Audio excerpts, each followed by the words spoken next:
Hello good morning friends, कैसे आप सब। उम्मीद करते कि सब अच्छे होंगे। तो फ्रेंड्स, कनाडा जाने में बच गए हैं बहुत थोड़े से दिन और काम है बहुत ज़्यादा। पता नहीं मैनेज करने के बाद भी काम इतने ज़्यादा थे और दिन इतने कम थे। तो ऐसे ही होता है, आई थिंक सब ऐसे ही चलता रहता है यहाँ पर। तो सबसे पहले मैं गई थी अपने दांतों का जो है ना, मुझे ट्रीटमेंट स्टार्ट करवाना था। तो मैं डॉक्टर मित्तल्स के पास गई थी। यहाँ पे पूरा ओपीजी होना था। तो ये बेस्ट है, यहाँ पर काफ़ी अच्छा जो है ना क्लियर आ जाता है आपका ओपीजी। उससे पहले मैंने एक दिल्ली डायग्नोस सेंटर से करवाया था, जो कि बहुत ही बेकार आया था। और प्राइस की अगर मैं बात करूँ तो दोनों ने ही 650 या 600 ऐसा कुछ लिया था। बट प्राइस सेम था, बट क्वालिटी में दिन रात का फ़र्क था।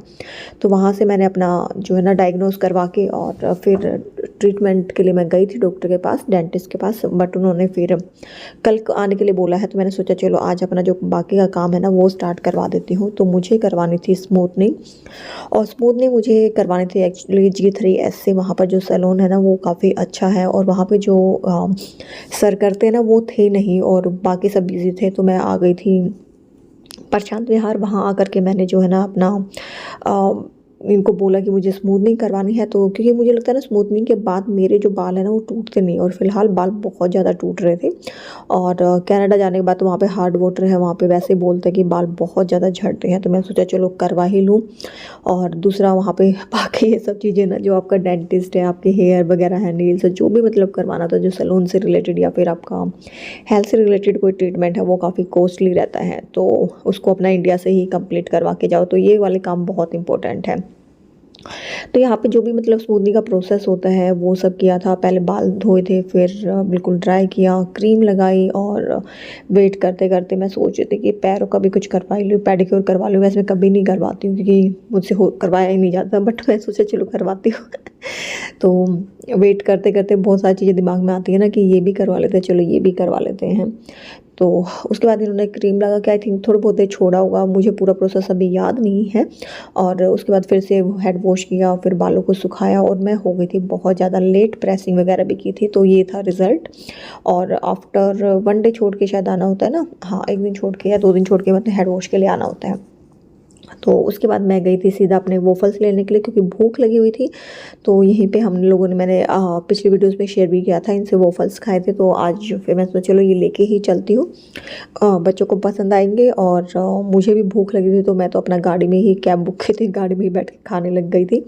और उनके लिए मैं लेके गई थी। तो दोनों के लिए अलग अलग जो फ्लेवर है ना वो मैं लेके गई थी। और मुझे ये जो है डार्क चॉकलेट वाले काफ़ी पसंद आया था। और आप देख ही सकते हो लेट हो गया था, अराउंड मुझे 10:30 हो गया था। बट वही है, टाइम को मैनेज करना है तो कुछ ना कुछ चीज़ें तो करनी ही पड़ेंगी। बस जस्ट मैंने वहाँ से फिर अपने कैब बुक करवाई और मैं पहुँच गई। और नेक्स्ट डे फिर मेरा जो मैंने बताया था डेंटिस्ट का था, वो ट्रीटमेंट था मेरा। तो अर्ली मॉर्निंग में सुबह सुबह अर्ली मॉर्निंग सुबह ही होती है। अर्ली मॉर्निंग में डेंटिस्ट के पास पहुंची, और वहाँ पे जो सबसे पहला चीज़ होती है ना वो होता है कि आपको एनेस्थीसिया देते हैं टीथ के अंदर, मतलब गम्स के अंदर। और फिर आपको जो है ना वेट करने के लिए बोलते हैं। तो ट्रीटमेंट मेरा काफ़ी लंबा चला था। तो आई थिंक मैंने छोटी छोटी क्लिप्स शायद से जो है ना शेयर की है। तो आप ये देख सकते हो, एक साइड का बिल्कुल जैसे मोटा मोटा हो रखा है ना। तो यहाँ पे ये पूरा मेरा अभी सुन होने लगा है। उसके बाद ही जो है ना ट्रीटमेंट शुरू होगा। तो 40 मिनट्स बैठना होता है।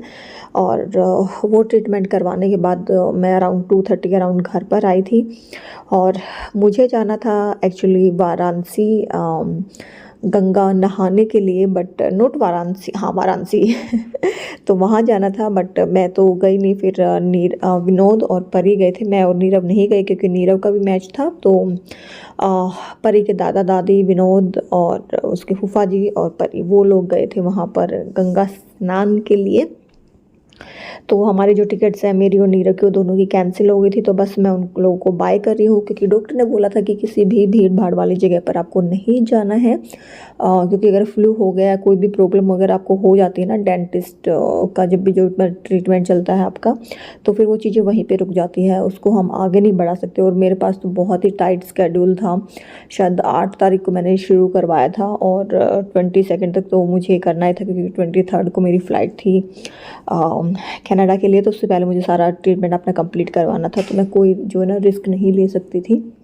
उसके बाद फिर जब मैं वॉश करवाने के लिए गई थी तो वहीं पर मैंने जो है अपना हेयर कलर भी इन लोगों को बोल दिया था। और ये था प्रशांत विहार प्रशांत विहार PVR में। तो इनका जो सैलून है वो मैक करके है। तो मैं बोलूँगी स्मूथनिंग तो काफ़ी अच्छी की थी, बट कलर मैं नहीं बोलूँगी कि कलर मैं यहाँ से रिकमेंड नहीं करूँगी करवाने के लिए, क्योंकि अभी हार्डली मुझे कितना हुआ है, 15 दिन हुए होंगे हार्डली, और 2 या 3 बार मेरा वॉश हुआ है। एक बार तो इनसे ही करवाया था, और मतलब जो जैसे मैं अब आज कलर करवा के गई हूँ, फिर 2 दिन बाद जब मुझे वॉश करवाने के लिए आना था यहाँ पर दोबारा से, तो जो मेरा रूट्स था ना उसमें बिल्कुल भी कलर नहीं आया था। तो मैंने फिर से इनसे अपना जो रूट टचअप है वो करवाया था। और अब हार्डली मुझे 10 to 15 डेज़, 15 डेज़ तो नहीं हुए, 10 डेज़ ही हुए हैं, और एक ही बार मेरा हेड वॉश हुआ है। और जो कलर है ना वो बिल्कुल भी है नहीं, वो निकल गया है। तो मैं नहीं बोलूँगी कि आप इनसे जो कलर है ना वो करवाएं। तो उसके बाद बस बाहर आके हम लोगों ने जो कॉफ़ी पी थी, नीरू ने अपना मिल्क लिया था मदर डेयरी से, और उसके बाद फिर हम लोग आ गए थे घर पर। तो मैं नीरव को बोला था कि मुझे अंदर से कॉफ़ी पीना है, तो उसने नहीं बोला, उसने बोला बाहर से पीना। और यहाँ से मैंने कॉफ़ी पी है हेज़लनट, जो कि बहुत ही बेकार थी। तो मुझे बिल्कुल भी ये जो है ना अच्छी नहीं लगी इनकी कॉफ़ी। मतलब नहीं है, टेस्ट तो भाई नहीं है, क्या कर सकते हैं, ये बिल्कुल PVR के सामने वाली है। तो थोड़ा सा इनको अपना जो है ना बढ़ाना चाहिए। बट इन्होंने मुझसे रिव्यू मांगा तो मैंने बोला हाँ ठीक है, किसी की मेहनत हम कैसे बेकार बोल सकते हैं ना ऐसे उसके सामने। तो मैंने उनको नहीं बोला। और ये है PVR। तो यहाँ पे मूवीज़ भी लगी हुई थी, गदर लगी हुई थी, OMG लगी हुई थी, और हमें देखना भी था। बट मैं फ़िलहाल कनाडा आ चुकी हूँ जब मैं इस वीडियो को एडिट कर रही हूँ, और मेरी सारी मूवीज़ रह गई। इवन जो मेरा डेंटिस्ट का काम था ना, तो मैं उसमें गोलगप्पे भी नहीं खा पाई, वो भी मेरा रह गया था। तो बस उसके बाद मैं और नीरव आ गए थे घर पर। और घर पर आने के बाद मैंने आपको थोड़ा सा शो करने के लिए दिखाया। तो ये हाईलाइट्स किए थे, ग्लोबल करके हाईलाइट्स किए थे। बट इनका जो कलर है ना वो मतलब अभी नहीं आया, बट अभी आ चुका है। मतलब अभी वीडियो में जो दिख रहा है उसमें आपको हाईलाइट नहीं हो रखा, बट आफ्टर वॉश जो है ना वो आ गया। उसके बाद एक और जो है ना इम्पोर्टेंट काम था, वो था माइक्रोब्लेडिंग का। तो जो मेरी आईब्रोज है वो देख ही रहे हो आप कितनी थिन हो गई है। तो ये मुझे काफ़ी टाइम से करवाना था, बट मुझे ऐसा लग नहीं रहा था कि करवाऊँ। तो मुझे फिर फाइनली जब मुझे यहाँ आना था, तो मैं सोचा चलो ये वाला काम तो मैं करवा ही लेती हूँ। और ये मैंने करवाया था नीतू कोहली जो एकेडमी है उनसे करवाया था। और मुझे बाद में पता चला कि यहाँ पर ये सब जो है ना हेयर कलर और स्मूथिंग वगैरह ये सब भी करते हैं। तो फिर मुझे बाद में रियलाइज़ हो गया मैं यहीं से करवा लेती। तो इन केस अगर आपको माइक्रो ब्लेडिंग करवानी है तो मैं बोलूँगी कि आप यहाँ पे आके करवाइएगा, बहुत अच्छे से करते हैं।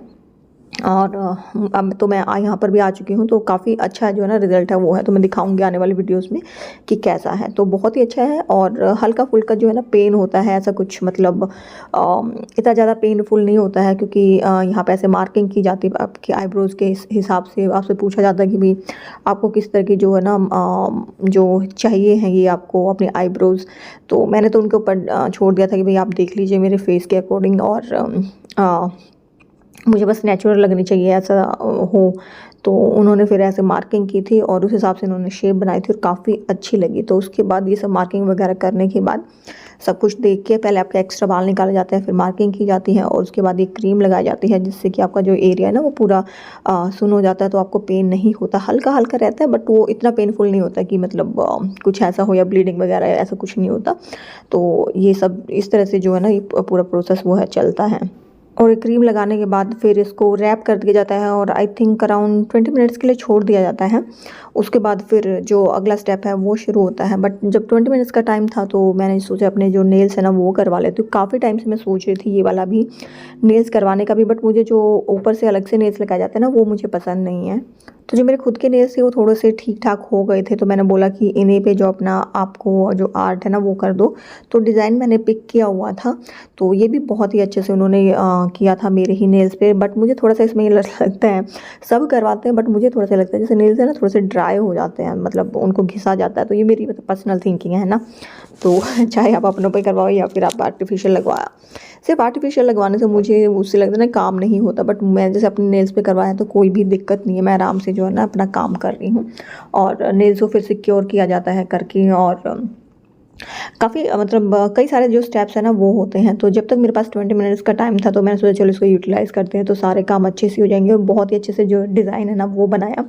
तो पहले ऐसे बेस कोट लगाया जाता है, आप इनको अपना डिज़ाइन दिखा दो कि कौन सा करना है, या फिर इनके पास भी बहुत अच्छे अच्छे डिज़ाइंस होते हैं, बट मैंने सिलेक्ट किया हुआ था तो मैंने अपना वाला ही डिज़ाइन लिया। और उसके बाद फिर यहाँ पे नीतू जी आ गई हैं, तो ये अपना जो फिल कर रही हैं, कुछ फिलर्स होता है ना, ये पाउडर या कुछ क्या होता है डोंट नो, ये होता है और इसको फिर फिल करके आईब्रो में भरा जाता है। तो ये पूरा प्रोसेस होता है। तो मतलब बारी बारी होता है, जैसे एक आईब्रो से आपका जो है ना हटा ली वो क्रीम हटा दी है तो इस पर किया जाएगा। फिर उसके बाद इस पर क्रीम लगा के छोड़ देंगे और फिर जो सेकंड है ना उस पर काम करेंगे तो, और फिर इसको रिलैक्स करने के लिए छोड़ेंगे। तो इस तरह से ना थोड़ा सा ब्लेड होता है आई थिंक ये, उससे फिल करते तो हल्का हल्का सा मतलब फील होता है कि हाँ कुछ चल रहा है। तो स्टार्टिंग में तो जो है आईब्रोज़ काफ़ी अच्छे लगती है कि क्रूर सिंह वाली जो आईब्रोज़ है ना वो हो गई है, बट धीरे धीरे फिर ये कम हो जाती है। मतलब दो तीन मेरी जो स्वेलिंग है वो 3 दिन में गई थी, क्योंकि मेरे दांतों का भी ट्रीटमेंट चल रहा था।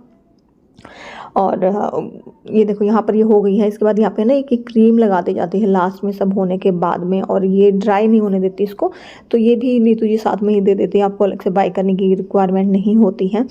तो ये आप लगा लो तो इससे ये सूखता नहीं है और रिलैक्स रहता है। तो मेरा सारा काम डन हो गया है, नेल्स भी हो गए हैं डन, माइक्रो ब्लेडिंग भी हो गई, कलर हो गया, स्मूथनिंग, सब काम डन हो गया। तो ये कुछ इंपॉर्टेंट काम थे जो मेरे डन हो गई, और डेंटिस्ट वाला जो काम है वो मेरा साथ के साथ चल ही रहा है।